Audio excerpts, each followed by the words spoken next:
Hi hello everyone, welcome to Niha kitchen. ఈరోజైతే నేను హైదరాబాదీ స్టైల్లో చికెన్ దమ్ బిర్యానీ అయితే ప్రిపేర్ చేశానండి. ఎటువంటి ఫుడ్ కలర్ కానీ ఎటువంటి టేస్టింగ్ సాల్ట్ అలాంటివి ఏమీ వాడకుండా చక్కగా ఇంట్లో ఉన్న వాటితోనే చక్కగా చికెన్ బిర్యానీ అయితే ప్రిపేర్ చేశానండి. ఎంతో చక్కగా టేస్టీ అయిన బిర్యానీని ఎలా చేయాలో చూసేద్దాం. ముందుగా అయితే ప్రాసెస్లోకి అయితే వెళ్ళిపోదామండి. ఈ బిర్యానీ ప్రిపేర్ చేయడం కోసం నేనైతే ముందుగా ఒక 3 గ్లాసుల బాస్మతి రైస్ని అయితే తీసుకుంటున్నానండి. ఈ బాస్మతి రైస్ వచ్చి మనకి పాత రైస్ తీసుకుంటే బిర్యానీ రైస్ అనేది చాలా చక్కగా అవుతుంది అండ్ టేస్ట్ కూడా బాగుంటుందండి. ఇప్పుడు ఈ రైస్కి కొంచెం వాటర్ యాడ్ చేసుకుని చక్కగా క్లీన్ చేసుకుని వాష్ చేసేసుకుని ఒక పక్కన ఒక 1 అవర్ పాటు పక్కన పెట్టేసుకుందామండి. ఇప్పుడు ముందుగా 1 kg చికెన్ తీసుకుని నీట్గా ఉప్పు నిమ్మరసం వేసుకుని శుభ్రంగా వాష్ చేసుకుని మనం బిర్యానీకి కావాల్సిన మసాలాలన్నీ కూడా చికెన్లో వేసుకుని మ్యాగ్నేట్ చేసుకుందాం. మొదటిగా కొంచెం ఉప్పు వేసుకుంటున్నానండి. ఉప్పు వేసుకుని ఇందులోనే ఒక 1 టేబుల్ స్పూన్ పసుపు వేసుకుని ఒక 5 టేబుల్ స్పూన్ వరకు కారం అయితే వేసుకుంటున్నానండి. ఇది కారం కొంచెం స్పైసీ తక్కువ ఉందని చెప్పి కొంచెం ఎక్కువ క్వాంటిటీ తీసుకుంటున్నాను. స్పైసీగా ఉండే కారం తీసుకుంటే కనుక ఒక 3 టేబుల్ స్పూన్ తీసుకుంటే చాలండి. ఇప్పుడు ఇందులోకి నేనైతే ఇంట్లోనే రెడీ చేసి పెట్టుకున్న బిర్యానీ మసాలా అయితే వేసుకుంటున్నానండి. ఒక 2 టేబుల్ స్పూన్ వరకు బిర్యానీ మసాలా వేసుకుని ఒక కప్పుడు తరిగిన కొత్తిమీర పుదీనా వేసుకుంటున్నాను. ఇందులోనే ఒక 2 టేబుల్ స్పూన్ల వరకు అల్లం వెల్లుల్లి పేస్ట్ ఫ్రెష్గా దంచి పెట్టుకున్న అల్లం వెల్లుల్లి పేస్ట్ వేసుకుని ముందుగా నేను ఫ్రై చేసి పెట్టుకున్న ఫ్రైడ్ ఆనియన్స్ వేస్తున్నానండి. ఫ్రైడ్ ఆనియన్స్ వేయడం వల్ల మనకి మసాలా అనేది కొంచెం ఎక్కువగా గ్రేవీ అనేది ఎక్కువగా వస్తుంది. ఇదే డబుల్ మసాలా బిర్యానీ అని అంటారండి.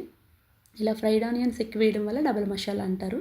ఇలా వేసిన తర్వాత ఒక కప్పు కర్డ్ కూడా వేసుకుని ఇందులోనే ఒక 2 చెక్కల నిమ్మరసాన్ని కూడా వేసుకుని ఈ బిర్యానీ మసాలా అంతా కూడా చక్కగా చికెన్కి పట్టే విధంగా మిక్స్ చేసుకోవాలి. ఇలా మిక్స్ చేసే దాంట్లోనే మనకు టేస్ట్ అనేది ఉంటుందండి. చికెన్కి మసాలా అంతా పట్టే విధంగా చక్కగా మసాజ్ చేసినట్టుగా మనం ఈ చికెన్ అంతా కూడా మ్యాగ్నేట్ చేసేసుకోవాలి.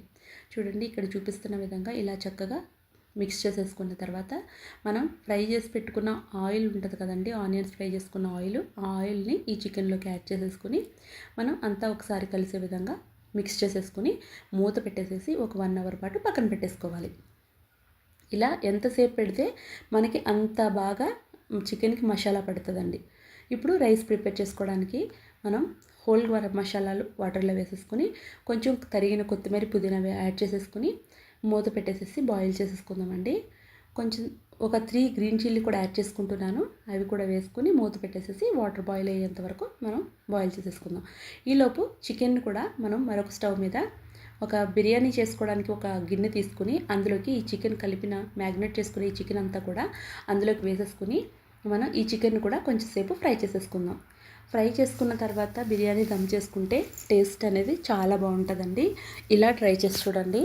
కొంతమంది ఏం చేస్తారంటే చికెన్ కలిపేసి రైస్ కుక్ చేసేసి దానిపైన వేసేసి దమ్ చేసేస్తూ ఉంటారు. అలా కాకుండా ఇలా చికెన్ కొంచెంసేపు ఫ్రై అయిన తర్వాత మనం దమ్ చేసుకుంటే టేస్ట్ అనేది చాలా బాగుంటుందండి. వాటర్ కూడా బాయిల్ అయిపోయింది కాబట్టి రుచికి సరిపడా ఉప్పు వేసేసుకొని రైస్ని కూడా యాడ్ చేసేసుకుందామండి. ఉప్పు టేస్ట్ చూసుకొని వేసుకోవాలండి.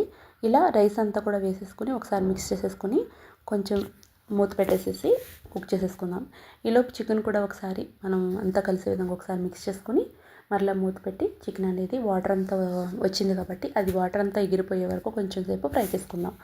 ఇప్పుడు రైస్ కూడా ఉడుకుతూ ఉంది కదా, మనం 80% కుక్ చేసుకుంటే సరిపోద్దండి. ఒకసారి రైస్ ఎంతవరకు ఉడికిందో చూద్దాం. ఇలా చూడండి, నేను చూపిస్తున్న విధంగా ఇలా రైస్ కొంచెం ముక్క అయ్యింది అంటే మనకే పర్ఫెక్ట్గా అయిపోయినట్టు, 80% వరకు కుక్ అయిపోయినట్టండి. ఇప్పుడు స్ట్రైనర్తో మనం ఈ రైస్ వాటర్ అంతా కూడా వంచేసుకుని ఇలా రైస్ని అంతా కూడా చికెన్ ఫ్రై అయింది కాబట్టి ఇప్పుడు ఆ చికెన్లోకి ఈ రైస్ అంతా కూడా యాడ్ చేసేసుకోవాలి. చూడండి, నేను చూపిస్తున్న విధంగా ఇలా లేయర్స్ లాగా మనము చికెన్ పైనే ఈ రైస్ అంతా కూడా యాడ్ చేసేసుకోవాలి. ఎక్కడ కూడా మనం చికెన్ కొంచెం తీసి మిడిల్లో వేసుకుని అలా కాకుండా మనం చికెన్ కింద ఉండగానే దానిపైన మనం రైస్ వేసుకోవాలండి. ఇలా నేను చూపిస్తున్న విధంగా స్ప్రెడ్ చేసుకోవాలి. చికెన్ అంతా కూడా రైస్ అంతా కూడా వేసేసుకుని స్ప్రెడ్ చేసుకున్న తర్వాత కొంచెం ఫ్రైడ్ ఆనియన్స్ ఆ రైస్ పైన కొంచెం వేసుకున్న తర్వాత గార్నిష్కి కొంచెం కొత్తిమీర పుదీనా కూడా గార్నిష్ కోసం కొంచెం కొత్తిమీర పుదీనా వేసుకుని ఇప్పుడు ఇందులోకి నెయ్యి వేస్తున్నానండి. ఒక 4 టేబుల్ స్పూన్ 3 టేబుల్ స్పూన్ వరకు నెయ్యి అయితే వేసుకోవాలి. నెయ్యి వేయడం వల్ల మనకి కంపల్సరీ నెయ్యి అయితే వేసుకోవాలండి. బిర్యానీకి టేస్ట్ బాగుంటుంది. రైస్ కూడా మనకి పొడిపొడిలాడుతూ ఉంటుంది చక్కగా. ఇప్పుడు నెయ్యి కూడా వేసేసిన తర్వాత కొంచెం గంజి అయితే వేస్తున్నానండి. నేను గంజి ఉడికించిన రైస్ గంజి అయితే చూడండి ఒక 3 టేబుల్ స్పూన్ 4 టేబుల్ స్పూన్ వరకు గంజి వేసుకుని మనం బాయిల్ అది దమ్ అనేది ఇవ్వాలి.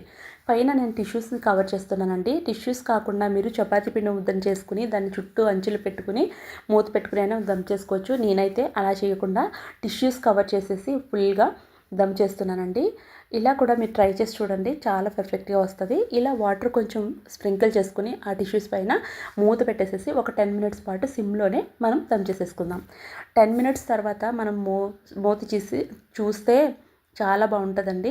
అండ్ స్టవ్ ఆఫ్ చేసేసుకున్న తర్వాత మరొక 10 మినిట్స్ కూడా అలా వదిలేసేయాలండి బిర్యానీ. చూడండి, మరొక 10 మినిట్స్ తర్వాత నేను మూత తీసి చూపిస్తున్నాను. ఎంతో టేస్టీ అని బిర్యానీ రెడీ అయిపోయింది. మీరు కూడా ట్రై చేయండి. ఇదే సేమ్ మెజర్మెంట్స్తో మీరు ట్రై చేస్తే పర్ఫెక్ట్గా వంట రాని వాళ్ళు కూడా చక్కగా బిర్యానీ అయితే చేసేస్తారండి. ఇంత టేస్టీ బిర్యానీ హైదరాబాదీ స్టైల్లో చికెన్ దమ్ బిర్యానీ మనం రెస్టారెంట్లకు కూడా వెళ్ళి తినాల్సిన పని లేదండి. ఇంట్లోనే చక్కగా చేసేసుకోవచ్చు. మన ఫ్రెండ్స్ అండ్ రిలేటివ్స్ ఎవరైనా వచ్చినప్పుడు ఇలా బిర్యానీ చేసి పెడితే మన ఇంట్లోనే వాళ్ళు కూడా ఎంజాయ్ చేస్తూ తినేస్తారండి. ఇలా మనం అప్పుడప్పుడు ఇంట్లోనే రెస్టారెంట్ స్టైల్లో చికెన్ దమ్ బిర్యానీ అయితే ప్రిపేర్ చేసుకోవచ్చు. హెల్తీగా మనం కూడా ఇంట్లోనే ఏ ఫుడ్ కలర్స్ అలాంటివి వాడుకుంటే చక్కగా ప్రిపేర్ చేసుకుని మన పిల్లలకి మన ఇంట్లో వాళ్ళకి సర్వ్ చేసుకోవచ్చండి. ఇలా నేను చేసిన బిర్యానీ మా పిల్లలు అయితే చాలా హ్యాపీగా ఎంజాయ్ చేస్తూ తిన్నారండి. ఎంతో టేస్టీగా మనం ఎటువంటి గ్రేవీ కూడా అవసరం లేకుండా, సైడ్ డిష్ ఏమి అవసరం లేకుండానే ఓన్లీ బిర్యానీతోనే మనకి ఓన్లీ ఆనియన్ అండ్ కుకుంబర్ ఇటువంటి వాటితోని ఈ బిర్యానీ అయితే తినేసేయచ్చండి. అంత టేస్టీగా ఉన్న ఈ బిర్యానీని మీరు కూడా ట్రై చేసేయండి. మీకు ఎలా వచ్చిందని నాకు కామెంట్ సెక్షన్లో అయితే మర్చిపోకుండా కామెంట్ అయితే చేయండి. చూడండి, పీస్ కూడా ఎంత చక్కగా సాఫ్ట్గా కుక్ అయిపోయిందో. మా బాబుకి అయితే బిర్యానీ పెట్టినప్పుడు వాడు ఎంతో హ్యాపీగా తిన్నాడండి. వాడికైతే చికెన్ బిర్యానీ అంటే చాలా ఇష్టం. మమ్మీ బిర్యానీ చాలా బాగుంది అని అంటూ తింటున్నాడు. నేనైతే చాలా హ్యాపీగా ఫీల్ అయ్యాను. ఇలా మనకి పిల్లలు బాగుంది అని అన్నప్పుడు ఎంతో హ్యాపీ అనిపిస్తుంది కదా. మీరు కూడా ట్రై చేయండి. మీ ఫ్రెండ్స్ అండ్ ఫ్యామిలీ మెంబర్స్కి షేర్ చేసి లైక్ చేయండి. నా ఛానల్ని ఎవరైతే సబ్స్క్రైబ్ చేసుకోవాలో సబ్స్క్రైబ్ చేసుకొని మీ ఫ్రెండ్స్ అండ్ ఫ్యామిలీ మెంబర్స్కి షేర్ చేయండి. Thank you for watching.